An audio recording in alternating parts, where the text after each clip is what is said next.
Hello everyone, I am the Lore Explorer, and this video will contain spoilers for Outer Wilds. The sole topic of this video lies deep within spoiler territories, so if you haven't finished the game yet, click off now. Today's video is brought to you by the fuel providers here on the channel, whose memberships help me refuel the tanks on this expedition.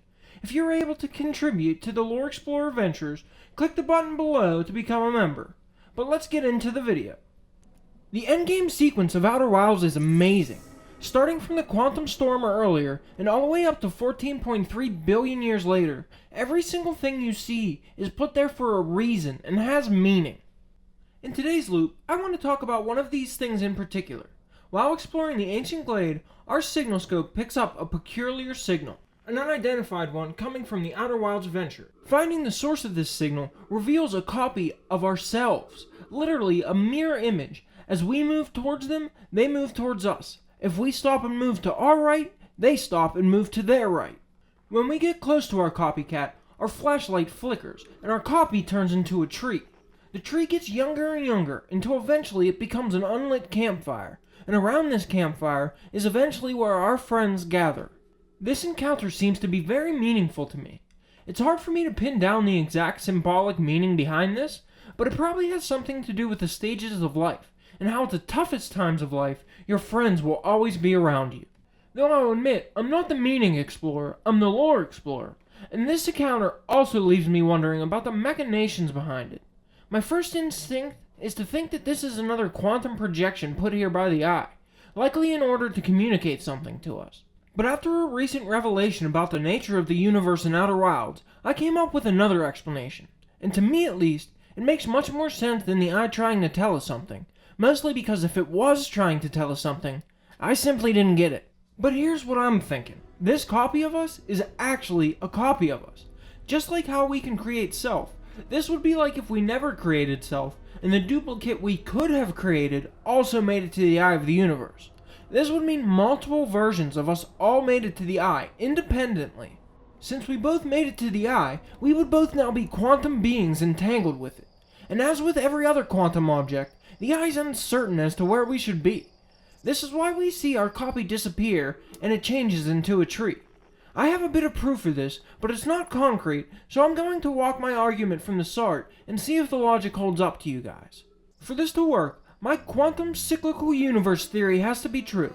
It'd probably be better to watch the whole source of quantum uncertainty video, but to sum it up, not only does our universe exist, countless copies of it exist in quantum superposition, and the eyes simultaneously exist in all of them. In some of these universes, there is a version of us who may have led slightly different lives. Some of them didn't make it to the eye. Most of them probably succumbed to the supernova of their home star, but the ones that did make it to the eye made it there in much the same way. But some of them lived the same exact life to us, down to a T. This would be the copy we found in the ancient Glade. We will follow their journey for a little while.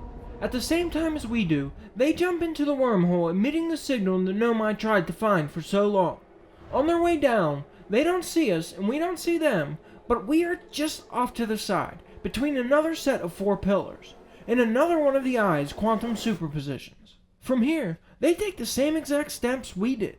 Maybe we see different shaped universes, or the trees we see were in different positions, but ultimately, we are in the same place, just in different versions of the eye's quantum superposition. And as you may have guessed, as our copy, as we explore the ancient Glade, we also find a peculiar signal. And once we get to the source of the signal, we find our original player character. We are the copy that we saw at the beginning of the video, right now. The reason we witness this phenomenon is due to the uncertainty at the eye.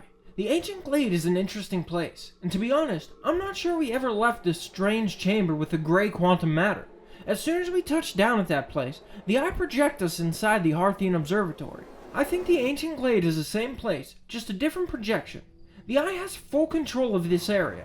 If we are in the ancient Glade and we fly up using our jetpack, we find the lights in the forest go out. The ground below us disappears, and everything reappears above us. But if we pull this same stunt with our copy in front of us, something interesting happens. As the lights go out, our copy doesn't really disappear. they sort of fade to an outline and quickly move to one side before they fully reappear. I feel like if they were simply a quantum projection, we would see them completely disappear and reappear somewhere else. But instead, what I think we are seeing is a shift of the version of us this is. More than one of them would have made their way to the eye, and every time we make the eye switch up our surroundings, its uncertainty comes to light in the form of this shift of Hearthium. Now, I do see how it's easy to write this off and say it's another quantum projection that the eye placed here. Just after we encounter our copy, we encounter many of our friends, and they basically straight up tell us they aren't real, they're a quantum projection. To me, this all makes sense. The eye projects our friends in order to help us create and influence a new universe, but I can't really see a reason it would project a copy of ourselves to us. It makes much more sense to me that a copy of us is actually there, and that they are just another version of us from the quantum universe that was actually able to make it to the eye as well. The conclusion of this really is based off past revelations I've shared in previous videos, so it builds off the cyclical, simultaneous existence of multiple universes. So if you're having a hard time following the logic here, it may help you to go back and watch some of the past videos I've made on the topic. Now this is a pretty short video, but I felt the topic should probably be addressed now that I have an explanation of it that actually makes sense. Before I came to these conclusions, I sort of wrote it off as something the devs added to be meaningful, sort of putting the lore aside for the sake of symbolism.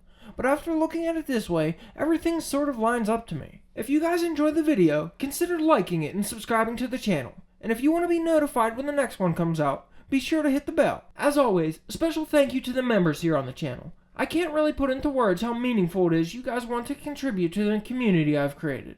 If you're able to join, $2 or $5 a month really does go a long way to helping the channel. Recently, I used the money from memberships to buy a new mic arm for my desk. It's made things much easier for me and has helped me a ton during the live streams. I no longer have to lean and crane my neck over to see both the TV and talk into the microphone, so it actually makes a huge difference. But this is the Lore Explorer, just happy you've made it this far in the video to begin with. Aside from memberships, that really is the best way you can support a YouTuber, as it shows YouTube that my content is worth watching. I hope you guys enjoyed the video, thanks for watching, and I hope to see you in the next one.